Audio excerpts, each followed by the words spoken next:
Hello my disciples, Father Andrew here.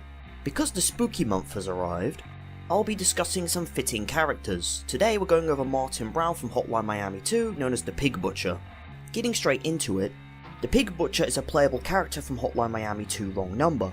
Appearance wise, the Pig Butcher, known as Martin Brown, is a large, fat man similar to the thug enemies found in both games, who has black hair, a short black beard and green eyes. Clothing wise, he wears a dirty white tank top and some grey trousers, both when he is and isn't wearing the Aubrey pig mask. As to who he is, however, Martin Brown himself is a famous actor. According to the host of an interview, he's known for presumably even-tempered performances in previous films such as Land of Trees, The Calm and Blue Ocean, which are mentioned in his interview. Albeit in the events of Hotline Miami 2, he is now playing the role of the Pig Butcher, a serial killer inspired by Jacket from the events of the first game, as part of a slasher film called Midnight Animal. Our intro to Hotline Miami 2 being the filming of this very movie, which consists of him killing several weed-smoking, pizza-eating teenagers. After clearing out the first floor, he gets the option to pick up a pink phone which tells him to get the girl, a reference to the real David Lynch films Lost Highway, Mulholland Drive and Blue Velvet. Respectively, the surreal phone calls, the solid pink objects, and breaking into a woman's apartment to essay her.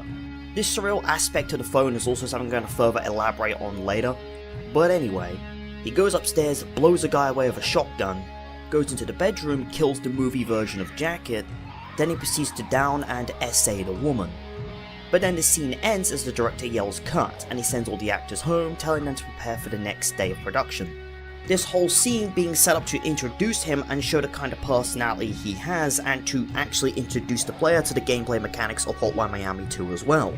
Albeit we're going to mainly focus on that personality because the next scene we have of him shows a lot more about him. During a dream which happens later on in the game, he's being interviewed about the movie, in which he's visited by the chicken masked man Richard, whom is sitting in the audience and wearing Jacket's mask and clothes.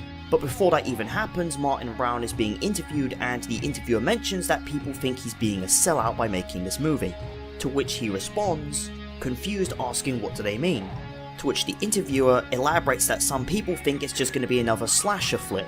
Martin retorts this by saying, essentially this is something he's wanted to do for a very long time, kill people, strangle them, beating heads in, ripping eyes out, just listening to people screaming and them dying in agony. He finally gets an opportunity to do that. After this, the interview falls apart and Richard reveals himself, at which point the two converse, the conversation boiling down to a few things. Richard trying to indirectly warn Martin that this movie's not going to end the way he thinks it will, and asking him, you really enjoy hurting other people, don't you, which is a callback to the first game. Martin Brown makes the excuse of it being just a film, to which Richard points out as an interesting way to look at it, and the dream comes to an end. This scene gives us an insight into how Martin Brown thinks and operates.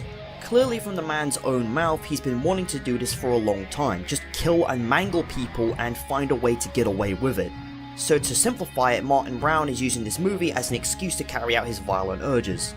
Later events in this story do build on it more, but ultimately at its core, Martin Brown symbolizes those who probably played the first game, got to that question of do you like hurting other people, and would be the kind of person to unironically full-heartedly say yes. But interestingly enough, Martin Brown buries that under the excuse of it's just a film. But you know what, I'm going to elaborate on all this what he represents stuff and like the whole debate his character raises at the end, because that's probably the best time to discuss all that. Anywho, moving on.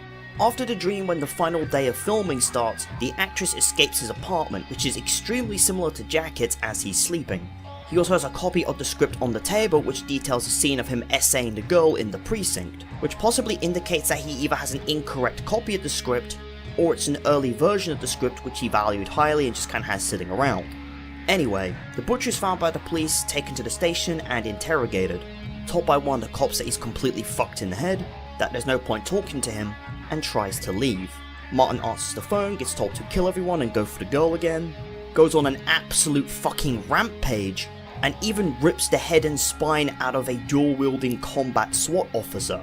This section of his story ending with him going into the interrogation room and being shot multiple times by Rachel with a gun, before she shouts that she isn't his fucking girlfriend. The scene then ends with the director saying there's no need for a second take and that filming is basically done. Rachel congratulates Martin and tells him to get up, but nope, he's dead, he's been shot with live rounds. And that is where Martin Brown's story comes to an end. I would elaborate on the comics, but we have no idea if they're in the same canon, so we're going to be discarding them from this video. And while that's where his actual story ends, there's a lot more information on him we can go over that kind of builds up a bigger picture of how he works in the story and implies some other things about him. Firstly, his events are undated. He's the only character that doesn't interact with any of the other main characters, 50 Blessings or the Russian Mafia, albeit he does share some similarities and links with Detective Manny Pardo.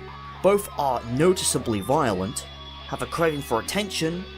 Manny has a ghostly film crew appearing during Pardo's investigation and more prominently in his nightmares. Both have a final level where they kill people in a police station. Very bad or violent romantic attempts with blonde women, and Pardo regularly hallucinates about the same director Martin Brown supposedly worked with when making Midnight Animal, Roman Blankenfeld, and the film crew associated with him, which possibly recontextualizes all of Brown's scenes in various ways. And this is actually the basis of a theory by some Hotline Miami fans, and that's that Martin Brown and the Pig Butcher might actually be two different people, which would also explain a lot of the inconsistencies in Martin's very brief story, such as the SWAT officer from Death Wish showing up in the police station, and the script on set being different from what actually happens. But essentially, the theory goes like this. Instead of it just being Martin Brown carrying out the recording of the movie, it's instead the movie was completed and released shortly before the main events of the game, and a man who was already afflicted with probably psychological problems of some kind finds the movie and begins to believe that he is Martin Brown, and that he is also the Pig Butcher presented in the movie. So, obsessed with the movie, dresses as the Pig Butcher and starts killing people in the same way he does, which would explain why he has an early version of the script, probably attaining it from someone who worked on the movie. And it would also explain why he is hallucinating the same kind of film crew as Manny Pardo, because the movie probably already exists and both of them have probably already seen it and know who produced it. Hell, the movie is probably something that inspired Manny Pardo to become the Miami Mutilator. Anyway, the Pig Butcher starts to think he's actually an actor in the movie, when in reality he's butchering anyone he comes across, and the parts with the director and actors, they are hallucinations because he knows who made the movie and genuinely thinks he's part of it. He indeed also kidnaps the girl who escapes the apartment he lives in his attempt to carry out the events of the film. Then he's captured by the police and the events of Final Cut actually physically happen. The Pig Butcher slaughters his way through the police station, ripping and tearing his way through it, only to be shot dead by the woman he tormented. The SWAT officer from the end of Death Wish also appears in this level and is killed by the Pig Butcher. The director also congratulates him on the job well done, and that's the last thing he hallucinates before he dies. So it could be that he thinks he did the role really well and it's just being projected through the director. Not just that, but his aforementioned rampage is probably the situation going on down at the station that Manny Pardo is told about at the end of court. And the TV interview at the end just before the nukes drop is probably the one with the real Martin Brown who's talked about the movie now that it's been actually released, albeit it could just be a rerun of that same interview. And if it is the same interview as the one from the dream, then if Martin Brown seriously just went nuts on live TV or something like that, then I'm gonna be honest, I don't imagine him rerunning that. If anything, that's probably what he actually wanted to say.